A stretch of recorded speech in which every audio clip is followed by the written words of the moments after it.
El viento frío de noviembre azotaba las calles de Madrid mientras Elena caminaba apresuradamente hacia el metro de cuatro caminos. Sus zapatos de tacón resonaban contra el pavimento húmedo. El abrigo gris que había comprado en las rebajas de enero apenas lograba protegerla del air cortante que se colaba entre los edificios.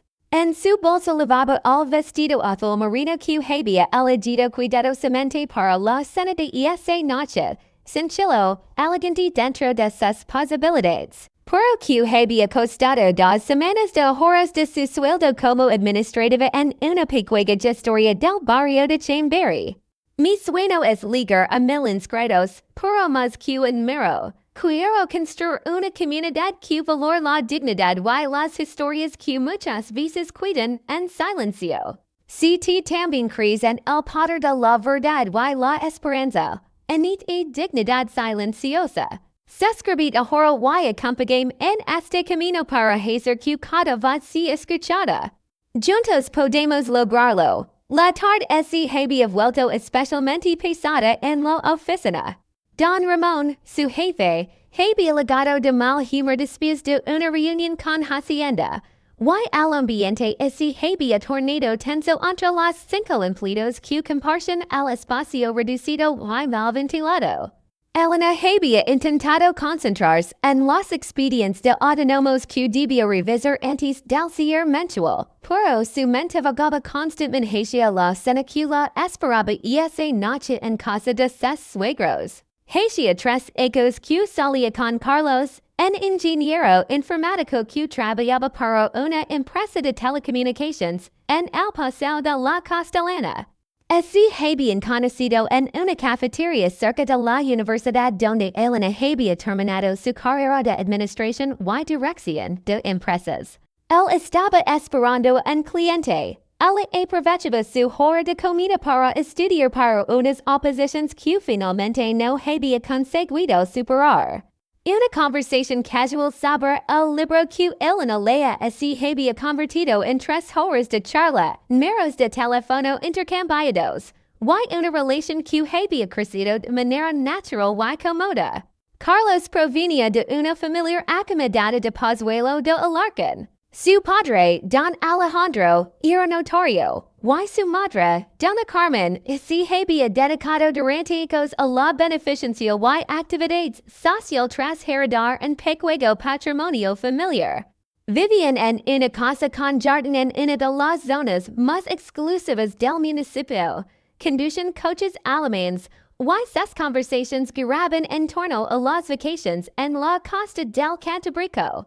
Las cenas con otros matrimonios de su círculo social y los logros profesionales de Carlos y sus 2 hermanos mayores, ambos abogados establecidos. Elena, por el contrario, había crecido en un piso de 3 habitaciones en Fuenlabrada con sus padres y su hermana menor. Su padre trabajaba como mecánico en un taller del polígono industrial. Y su madre había sido durante años cajera en un supermercado hasta que los problemas de espalda la habían obligado a jubilarse anticipadamente. La familia había luchado por mantener la estabilidad económica, especialmente durante los años más duros de la crisis, cuando el taller había reducido personal y los ingresos familiares se habían visto severamente mermados.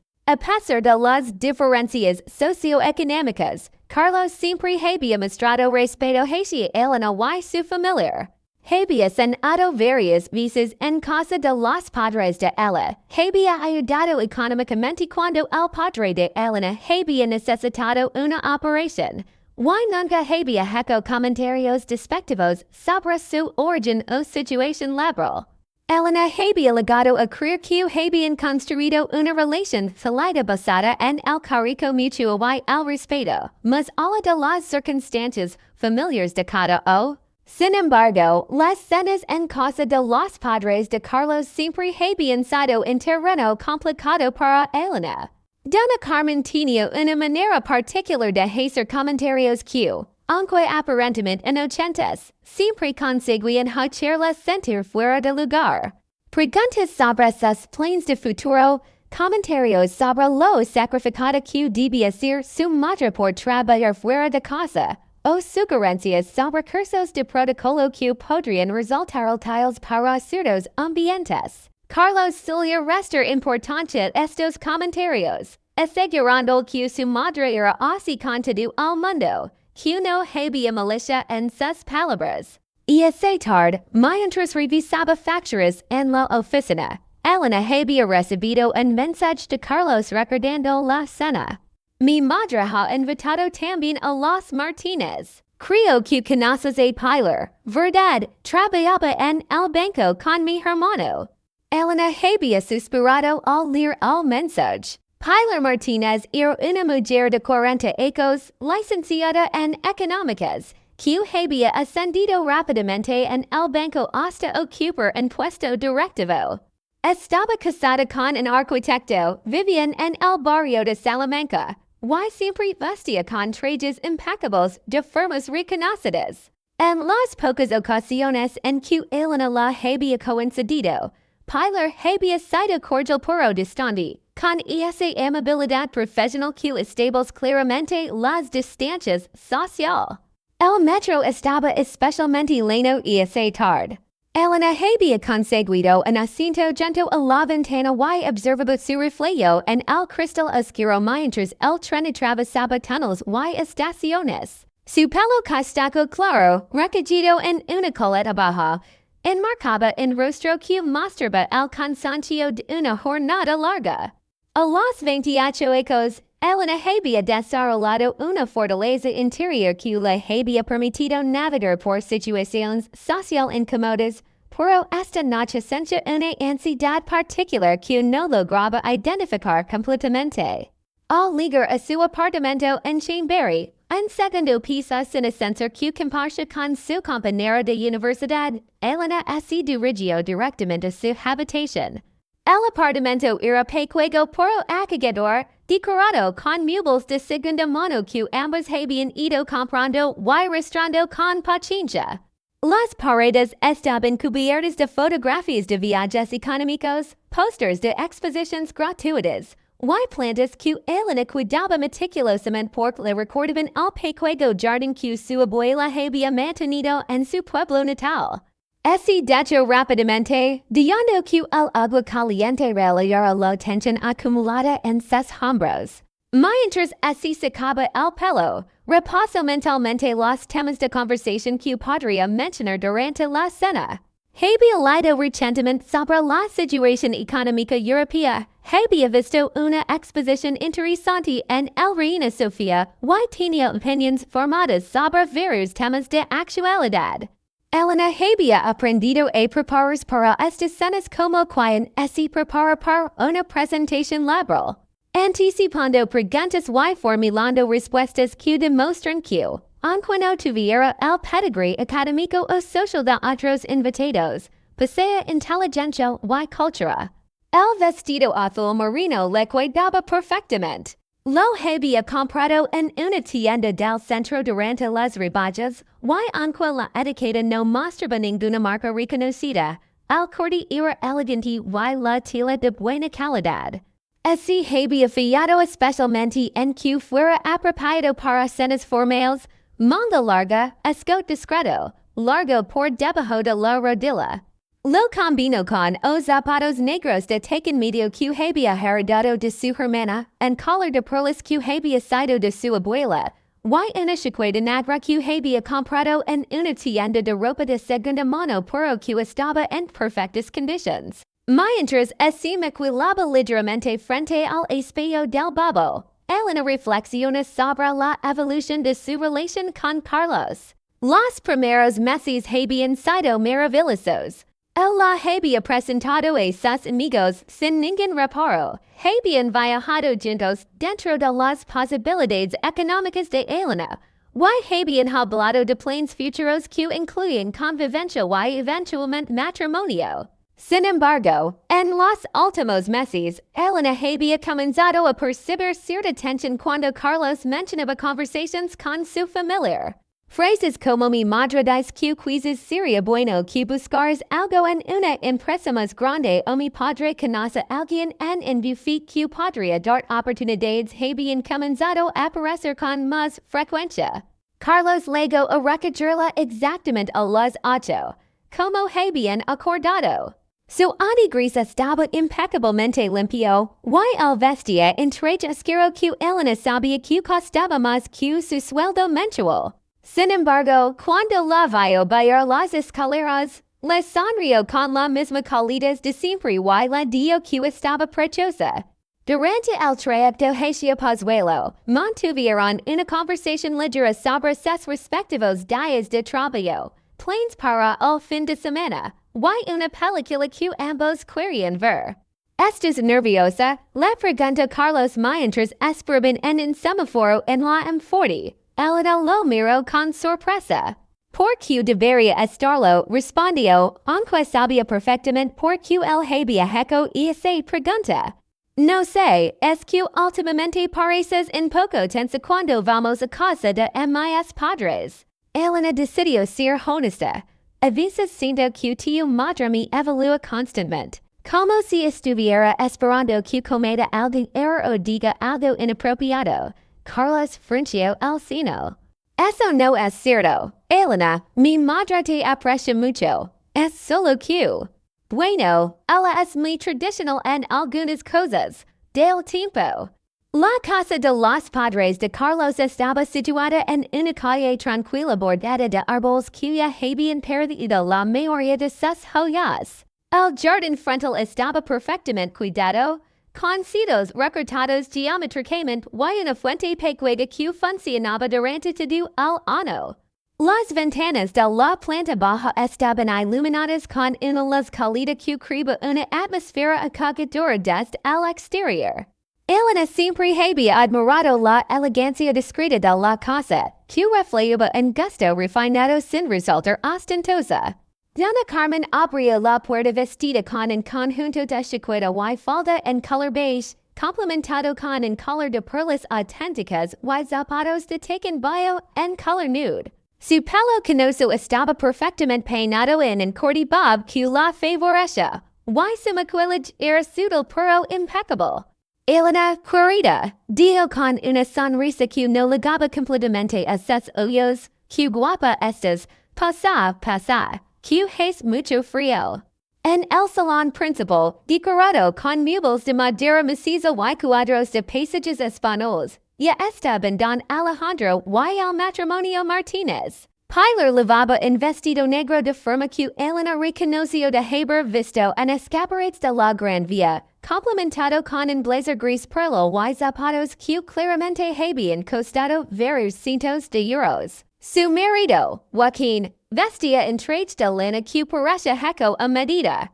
Ambos se levantaron cortésmente cuando Elena entró, y el intercambio de saludos fue cordial aunque formal. La conversación inicial giró en torno a temas generales, al tiempo, las obras de remodelación que estaban haciendo en el centro de Madrid, un restaurante nuevo que había abierto en el barrio de Salamanca. Elena participó naturalmente, aportando comentarios inteligentes y mostrando interés genuino en las opiniones de los demás. Se sentía cómoda en esta fase de la velada cuando las conversaciones eran ligeras y no habían comenzado en los intercambios más personales que siempre la ponían en tensión. Don Alejandro sirvió vino tinto de una botella que Elena sabía que costaba más que su presupuesto semanal para comida. El vino estaba excelente, con un sabor complejo que hablaba de agregamiento cuidadoso y uvas seleccionadas. Elena lo saboreó con aprecio genuino, y que había desarrollado cierto conocimiento sobre vinos gracias a un curso online que había realizado durante el confinamiento.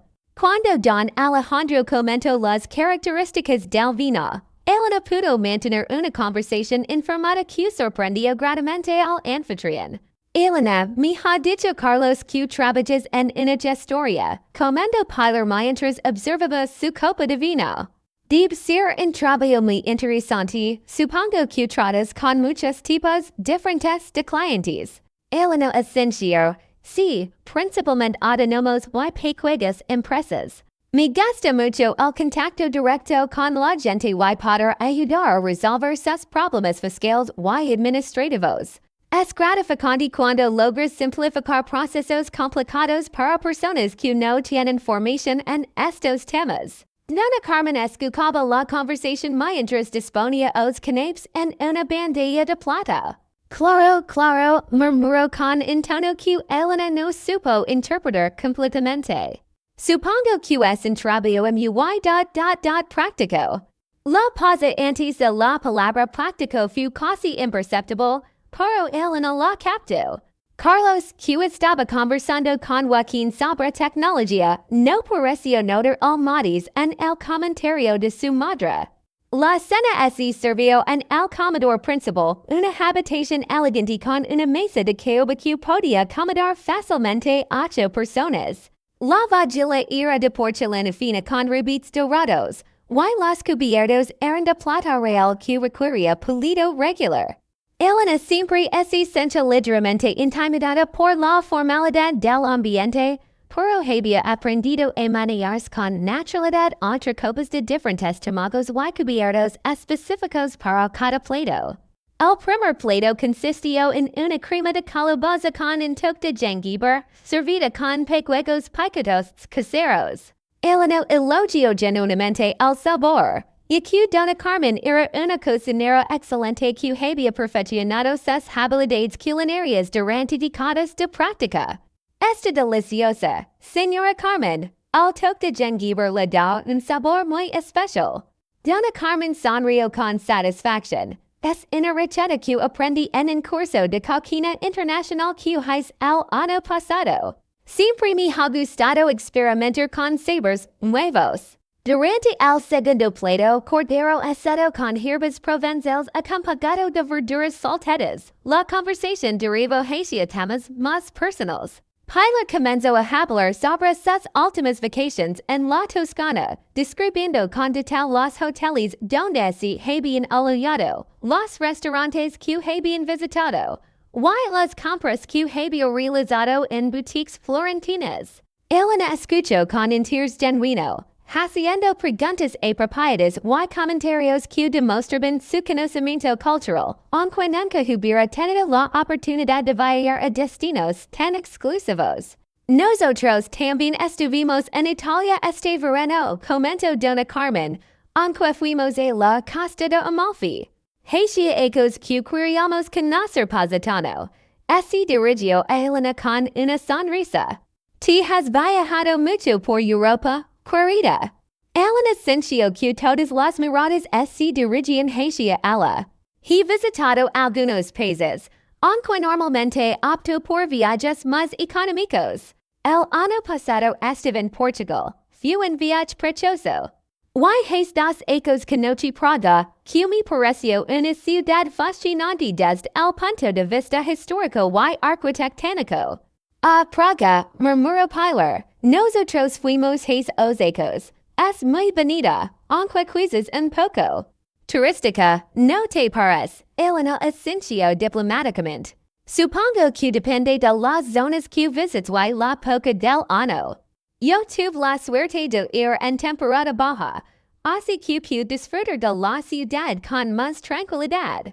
Joaquín cambió de tema hacia cuestiones profesionales, preguntando a Carlos sobre su trabajo en la empresa de telecomunicaciones. Carlos explicó con entusiasmo un proyecto en el que estaba trabajando, relacionado con la implementación de redes 5G en ciudades medianas. Su conocimiento técnico era impresionante. Y Elena se sintió orgullosa al escucharlo hablar con tanta competencia y pasión sobre su área de especialización. ¿Y Elena? Preguntó Joaquín. ¿Tienes planes de crecimiento profesional? Me refiero a si consideras buscar oportunidades en empresas más grandes. Elena había anticipado esta pregunta. Por ahora estoy muy contenta donde trabajo. Es una empresa pequeña, pero eso me permite tener en contacto muy directo con todos los aspectos del negocio. Aprendo mucho cada día. Y mi jefe confía en mí para manejar casos complejos. Eventualmente me gustaría especializar más en asesoría fiscal para empresas tecnológicas. Es un área que está creciendo mucho. Dona Carmen se levantó para retirar los pleitos del segundo curso. Elena se ofreció ayudar, como siempre hacía, pero la anfitriona declinó cortésmente. No, querida, tú eres nuestra invitada. Sin embargo, cuando Elena insistió, Dona Carmen finalmente aceptó su ayuda para levar los pleitos a la cocina. La cocina de los padres de Carlos era el sueño de cualquier persona que disfrutar cocinando. Electrodomésticos de alta gama, una isla central con superficie de granito, y un espacio amplio y bien iluminado. Mientras enjugaban los platos, Dona Carmen comentó casualmente, es una lástima que no hayas podido venir a la cena del mes pasado, cuando estuvieron los Herrera. Ana Herrera es deliciosa, y su marido tiene una consultoría muy exitosa. Ella estudió en el mismo colegio que yo cuando éramos pequeños. Ella sintió el comentario como una pequeña pinolada. No había sido invitada a esa cena, y esta era la primera vez que se enteraba de su existencia. No sabía que habían tenido una cena, respondió con voz neutra. Dona Carmen la miró con expresión de sorpresa fingida. No, supuse que Carlos te habría comentado. Bueno, ya sabes cómo son los hombres, a veces así les olvidan estas cosas. Regresaron al comedor donde Dona Carmen sirvió el postre, una tarta de Santiago casera con un glaseado impeccable y almendras laminadas dispuestas artísticamente. El sabor era extraordinario, y Elena lo elogió sinceramente. La conversación había derivado hacia política, en tema que Elena manejaba con cuidado en este ambiente. Sus opiniones eran generalmente más progresistas que las de la familia de Carlos, pero había aprendido a expresar sus puntos de vista de manera diplomática y fundamentada. Fue durante la sobremesa, mientras tomaban café y licores, cuando ocurrió el incidente que cambiaría definitivamente la percepción que Elena tenía de su lugar en ese familiar. Pilar había comenzado a hablar sobre una gala benéfica a la que había asistido recientemente, describiendo los vestidos que habían llevado las diferentes asistentes y comentando sobre las formas que habían visto. Es increíble la importancia que tiene vestirse apropiadamente para cada ocasión, comentó Pilar mientras observaba discretamente el atuendo de Elena. Yo siempre digo que la ropa habla de nosotros antes de que abramos la boca. Dona Carmen asintió enfáticamente. Completamente de acuerdo. Hay ciertas reglas no escritas sobre cómo vestirse para diferentes ambientes sociales.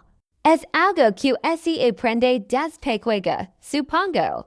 Elena sintió que la conversación se dirigía hacia un territorio peligroso, pero decidió mantener una actitud positiva. Creo que lo más importante es sentirse cómoda con lo que uno lleva puesto y que se apropiado para la ocasión, comentó con naturalidad. Aunque también entiendo que en ciertos ambientes profesionales es importante transmitir una imagen específica.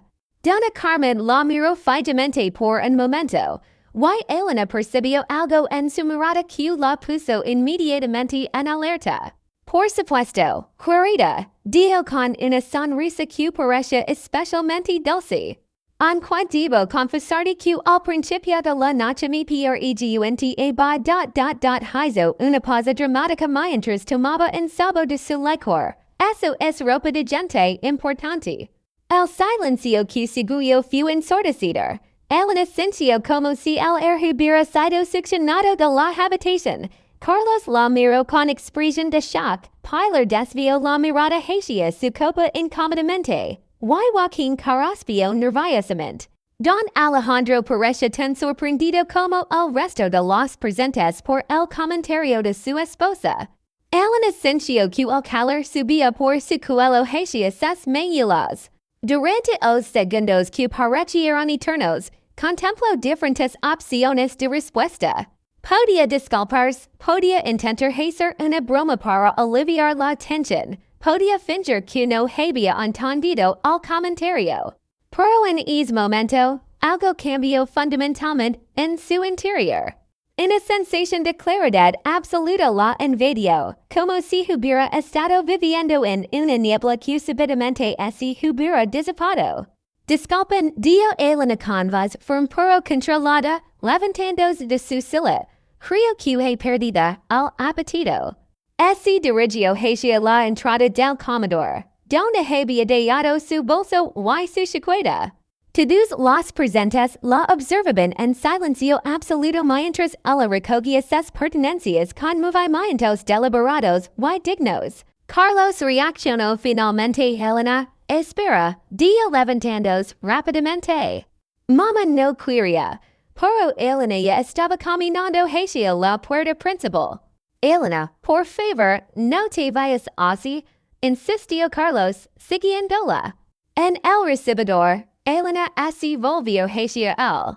Sus ojos brillaban, pero no de lágrimas, sino de una determinación férrea que Carlos nunca había visto antes. Tu madre acaba de preguntarme si mi ropa es de gente importante, dijo con voz clara. No fue un malentendido, no fue un comentario casual. Fue una humiliación deliberada y calculada. Carlos intentó tomar su mano, pero Elena se apartó suavemente. Mi madre a veces dice cosas sin pensar. Comenzó él, pero Elena lo interrumpió. Carlos, llevamos 3 ecos juntos. Durante todo este tiempo he intentado ser paciente. He intentado ganarme el respeto de tu familia. He fingido no darme cuenta de los comentarios sutiles, de las miradas, de las conversaciones sobre cenas y las que no fui invitada. Pero lo que acaba de pasar no tiene nada que ver con decir algo sin pensar. Fue cruel y intencional. Por favor, no hagas esto más grande de lo que es, suplicó Carlos. Elena lo miró con una mezcla de tristeza y decepción que lo desconcertó completamente. Más grande de lo que es, Carlos, tu madre acaba de decir públicamente que no merezco estar en su mesa porque mi ropa no es lo suficientemente cara. Y lo peor de todo es que te estás minimizando lo que pasó en lugar de defenderme. Desde el comedor llegaron voces en murmullo, probablemente Dona Carmen intentando justificar su comentario ante los Martínez. Elena escuchó fragmentos. Es muy sensible, malinterpreto. No era mi intención. Cada palabra confirmaba su decisión. Elena, por favor, regresa. Hablaremos con mi madre. Se disculpara, insistió Carlos, pero su voz sonaba más desesperada que convincente. Elena negó con la cabeza. No se va disculpar, Carlos. Y aunque lo hiciera, sería solo porque lo obligaras, no porque realmente lo que dio. Ti nunca vas a cambiar realmente tu actitud hacia esto. Se dirigió hacia la puerta, pero antes de abrirla se volvió una última vez hacia Carlos. ¿Sabes que es lo más triste de todo esto? Que tu madre tiene razón en una cosa, mi ropa no es de gente importante. Pero eso es porque yo mido la importancia de las personas por su carácter, su bondad, su integridad. No por el precio de su vestido el barrio donde viven. Carlos parece a punto de dolor. Elena, te amo. No permitas que esto destruya lo que tenemos. Elena sintió una punzada de dolor en el pecho, porque sabía que, a su manera, Carlos realmente la amaba. Pero también sabía que ese amor no era suficiente para superar las diferencias fundamentales en sus valores y la dinámica familiar que nunca cambiaría. Yo también te amo, Carlos, dijo con voz suave. Pero no puedo estar con alguien que no me vaya a defender cuando sea necesario. Y no puedo formar parte de una familia que me ve como una intrusa que debe demostrar constantemente que merece estar allí. Abrió la puerta y salió a la noche fría de Madrid. Carlos la siguió hasta la verja del jardín. ¿Cómo vas a llegar a casa? Preguntó, con preocupación genuina. Tomaré un taxi hasta el metro, respondió Elena. Puedo al menos lavardi, insistió él. El enemigo con la cabeza. Creo que necesito estar sola ahora. Mientras esperaba el taxi que había llamado. Elena sintió una extraña mezcla de dolor y liberación. El aire frío de la noche la ayudaba a clarificar sus pensamientos. Durante 3 ecos había estado adaptándose, disculpándose por su origen, justificando su trabajo, su ropa, su familia.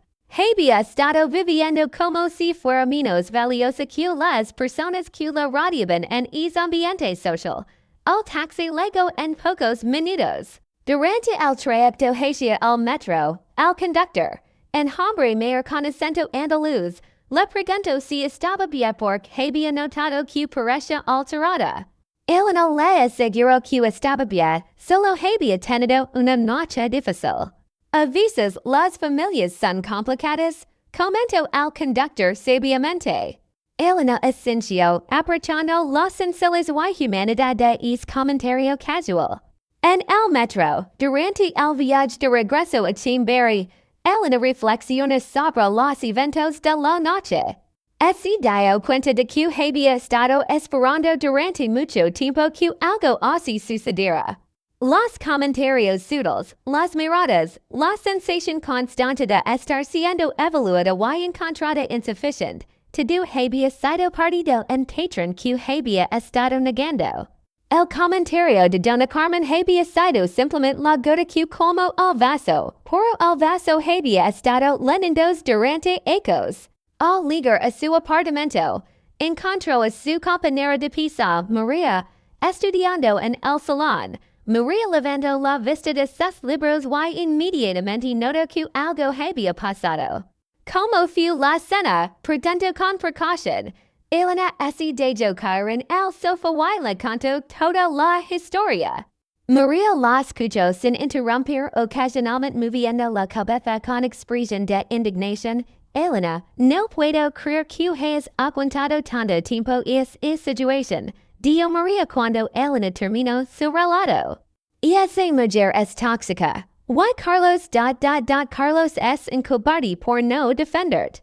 Elena suspiró. No creo que sea malo, María. Creo que simplemente está tan acostumbrado a ese ambiente que no se da cuenta de lo hirientes que pueden ser esos comentarios. Para él, es normal. Pero tú no tienes que normalizar eso, replicó María firmemente. Te mereces estar con alguien que te valora exactamente como eres, que no permite que nadie te trate mal, y que esté orgulloso de ti independiente de donde vengas que ropa uses. Elena sabía que María tenía razón, pero eso no hacía que la situación fuera menos dolorosa. Esa noche, Elena durmió mal. No era solo el dolor de la ruptura con Carlos, sino también una profunda reflexión sobre la persona en la que se había estado convirtiendo. Se dio cuenta de que había estado cambiando gradualmente, volviéndose más calada en ciertos temas, más cuidadosa con su ropa, más consciente de su acento cuando hablaba. Había estado perdiendo partes de sí misma en un intento de encajar en un mundo que nunca realmente la había aceptado. Al día siguiente era sábado, y Elena despertó con una extraña sensación de ligereza.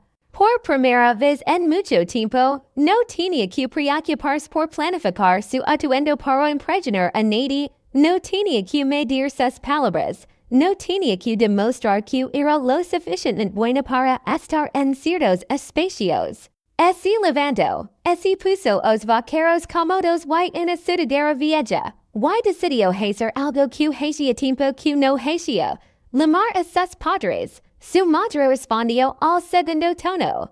Elena, haya que sorpresa tan agradable. ¿Cómo estás? Elena sintió que se le quebraba la voz al escuchar el cariño genuino en la voz de su madre. Mamá, ¿podría venir papá y a comer hoy? Tengo muchas ganas de veros. Su madre, que tenía ese instinto maternal que detecta inmediatamente cuando algo no va bien, aceptó sin hacer preguntas. Elena pasó la mañana cocinando, algo que hacía tiempo que no hacía con tranquilidad. Preparo cocido madrileno, el plato favorito de su padre. Y puso la mesa con la vajilla sencilla pero bonita que había heredado de su abuela. Cuando sus padres llegaron al mediodía, traen flores del mercado y una botella de vino que habían comprado en el supermercado.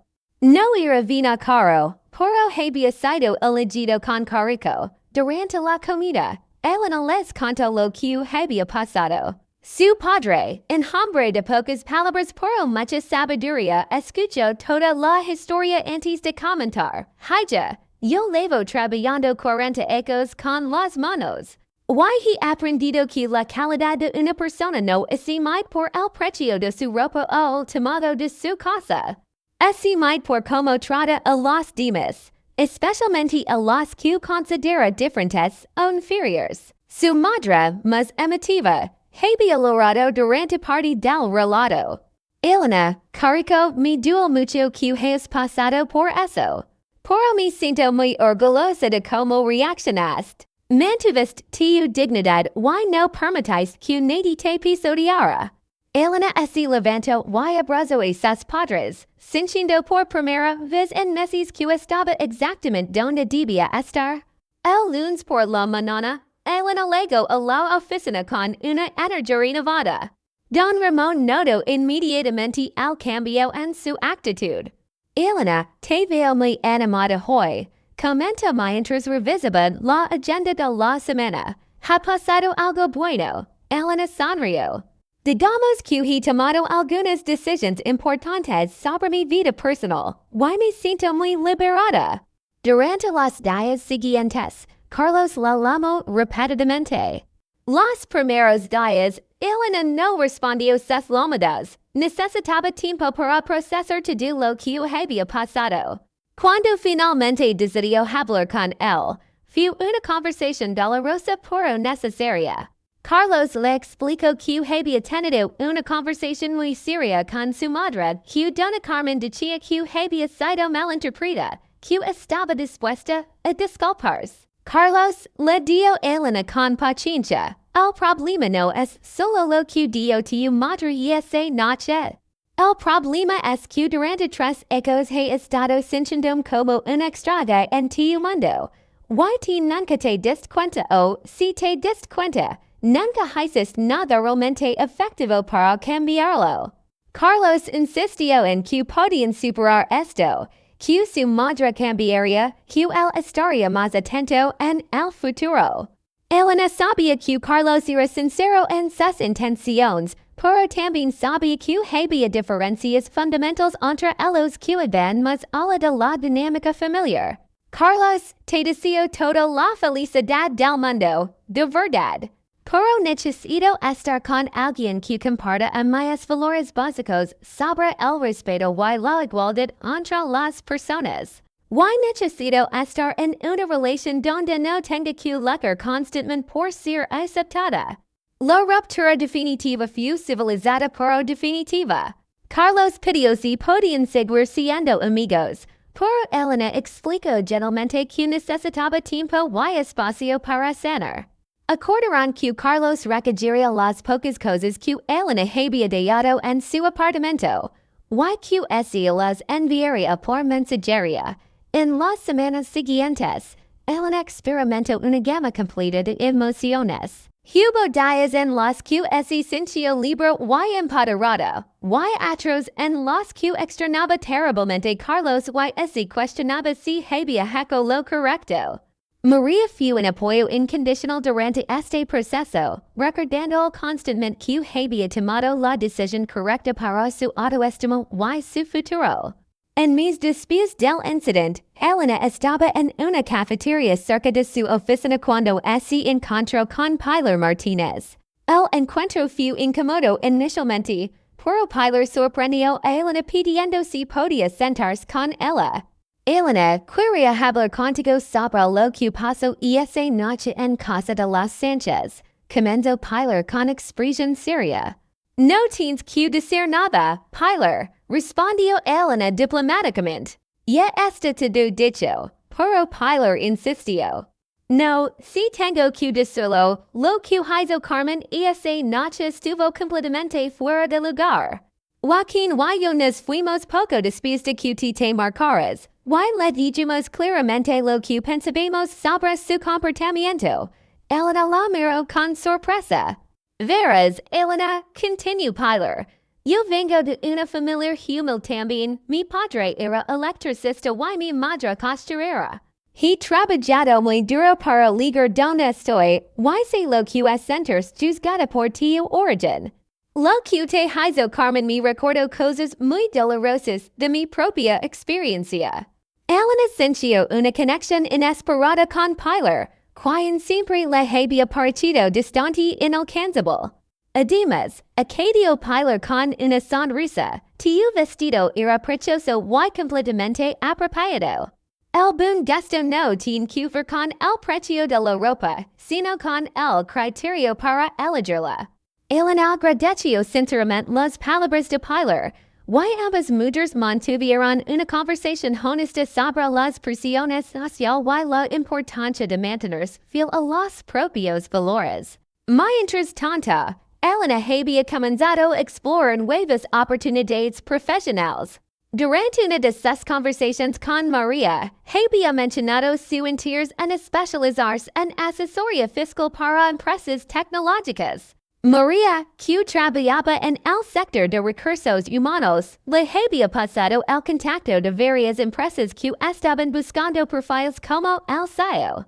Elena decidió actualizar su currículum y comenzar a enviar aplicaciones. Para su sorpresa, recibió respuestas positivas de varias empresas. Una consultora especializada en startups tecnológicas la contactó para una entrevista.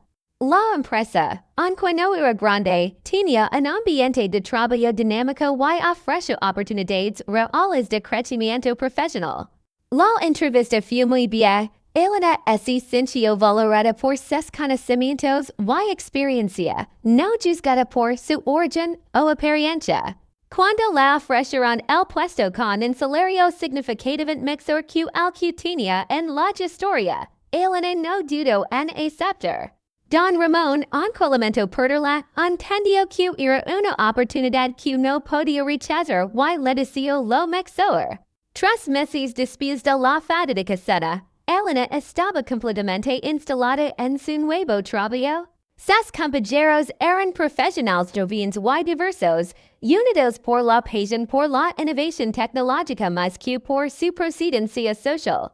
Elena descubrió que tenía una aptitud natural para entender las complejidades fiscales de las empresas emergentes, y rápidamente se convirtió en una consultora valorada.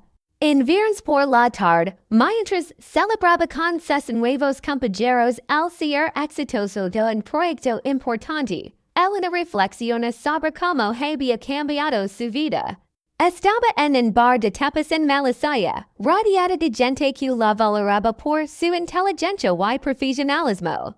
Llevaba os vaqueros y una blusa que había comprado en Zara, se sentía completamente cómoda y auténtica. Su teléfono vibró con un mensaje. Era de Carlos. Elena, sé que dices que necesitabas espacio, pero quería que supieras que he estado pensando mucho en todo lo que pasó. Tienes razón en muchas cosas. He comenzado terapia para entender mejor mi rol en todo esto. Si algún día quieres hablar, estaré aquí. Te deseo lo mejor. Elena leyó el mensaje varias veces. Parte de ella se sintió tocada por la honestidad de Carlos y su aparente crecimiento personal. Pero también se dio cuenta de que ya no sentía el dolor agudo que había experimentado los primeros meses. Había seguido adelante, había construido una nueva vida que la hacía genuinamente feliz. Decidió responder brevemente: Carlos, me alegra saber que estás trabajando en ti mismo. Te deseo también lo mejor. Cuídate. Después guardó el teléfono y regresó a la conversación con sus compañeros que estaban planificando un viaje de trabajo a Barcelona para presentar una propuesta a un cliente importante. Esa noche, mientras regresaba a casa en metro, Elena se miró en el reflejo de la ventana. Vile una mujer de 28 años que había aprendido a valorarse a sí misma, que había tenido el courage de defender su dignidad cuando fue atacada. Y que había convertido una experiencia dolorosa en una oportunidad de crecimiento personal y profesional. El domingo siguiente, Elena fue a comer a casa de sus padres, como había comenzado a hacer regularmente. Su hermana menor también estaba allí con su novio, un chico sencillo y trabajador que estudiaba enfermería. Durante la comida, llena de risas y conversaciones casuales sobre temas diversos. Elena se dio cuenta de que este era su verdadero hogar emocional, un lugar donde era amada incondicionalmente, donde su valor como persona nunca había sido cuestionado. Su hermana le preguntó cómo iban las cosas en el trabajo nuevo. Elena les contó sobre los proyectos en los que estaba trabajando, las oportunidades de formación que le ofrece la empresa, y los planes que tenía para especializarse más en su área. Sus padres la escuchaban con orgullo evidente, haciendo preguntas inteligentes y celebrando cada uno de sus logros. Elena dio su padre mientras tomaban café después de la comida. Me alegra mucho verte contenta y segura de ti misma. Es trabajo nuevo te sienta muy bien. Su madre asenció. Siempre supimos que eres muy inteligente y capaz, carico. Solo necesitabas estar en el lugar correcto donde te valoraran como mereces. Mientras regresaba a su apartamento esa tarde, Elena pasó casualmente por la calle donde había conocido a Carlos 3 años antes. La cafetería seguía allí, con la misma decoración y el mismo ambiente acogedor. Elena decidió entrar y pedir un café, no por nostalgia, sino porque le apetecía simplemente. Mientras esperaba su pedido, observa a las otras personas en la cafetería. Había estudiantes con libros abiertos, profesionales trabajando en laptops, parejas conversando tranquilamente, familias con niños pequeños. Una diversidad hermosa de vidas y historias, todas compartiendo el mismo espacio sin jerarquías basadas en la ropa que llevaban o el barrio donde vivían. Elena sonrió mientras saboreaba su café. Se dio cuenta de que había aprendido algo fundamental sobre la importancia de rodearse de personas que la aceptaran completamente, que celebraran sus éxitos y la apoyaran en los momentos difíciles. Había aprendido que el amor verdadero, ya fuera romántico o familiar o de amistad, no requiere que una persona cambie su esencia para ser aceptada. 6 meses después, en una conferencia sobre innovación fiscal para startups, Elena conoció a David, un abogado especializado en propiedad intelectual que trabajaba con empresas tecnológicas. La conversación comenzó profesionalmente, debatiendo sobre las implicaciones legales de ciertos tipos de financiación para startups, pero derivó naturalmente hacia temas más personales. David había crecido en un barrio obrero de Vallecas, había estudiado con becas, y había construido su carrera profesional through esfuerzo y talento. Cuando Elena le contó su historia, incluyendo la experiencia con la familia de Carlos, David la escuchó con empatía y comprensión profunda. Es increíble como algunas personas pueden ser tan crueles con algo tan superficial como la ropa, comentó. La elegancia real viene como tratas a los demás, no de las marcas que llevas puestas. Su relación se desarrolla de manera natural y relajada. David conoció a los padres de Elena desde muy temprano en su relación, y ellos lo recibieron con el mismo cariño que habrían mostrado a cualquier persona que hiciera feliz a su hija. Cuando Elena conoció a la familia de David, una familia trabajadora y unida de Vallecas, se sintió inmediatamente bienvenido y valorada. Un año después del incidente en casa de los padres de Carlos, Elena recibió una invitación inesperada. Era una invitación a la boda del hermano menor de Carlos. Elena se sorprendió de que la hubieran incluido en la lista de invitados, considerando cómo habían terminado las cosas. Decidio no asistir, no por rencor, sino porque había chorrado completamente es capítulo de su vida. Sin embargo, la invitación la hizo reflexionar sobre todo lo que había cambiado en su vida. Estaba en una relación sana y equilibrada con David. Había prosperado profesionalmente, había fortalecido sus relaciones familiares y de amistad. Y más importante, había desarrollado una confianza en sí misma que era inquebrantable. Y esa tarde, mientras organizaba algunos papeles en su escritorio, Elena encontró una fotografía de la cena navideña del año anterior en casa de sus padres. En la foto aparecen ella, David, sus padres, su hermano y su cucado, todos sonriendo genuinamente alrededor de la mesa familiar. Elena llevaba en sudor navideño que su madre le había regalado, nada elegante en el carro, pero la felicidad en su rostro era radiante. Elena guardó la fotografía en un lugar especial de su escritorio.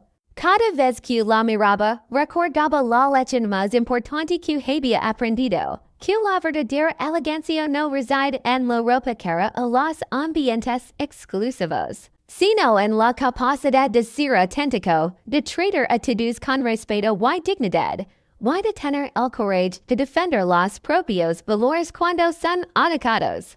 La historia de Elena se había convertido en una historia de empoderamiento personal, de crecimiento profesional, y de la importancia de rodearse de personas que valoran la esencia por encima de las apariencias. Había aprendido que el amor propio no es egoísmo, sino una necesidad fundamental para construir relaciones sanas y una vida plena.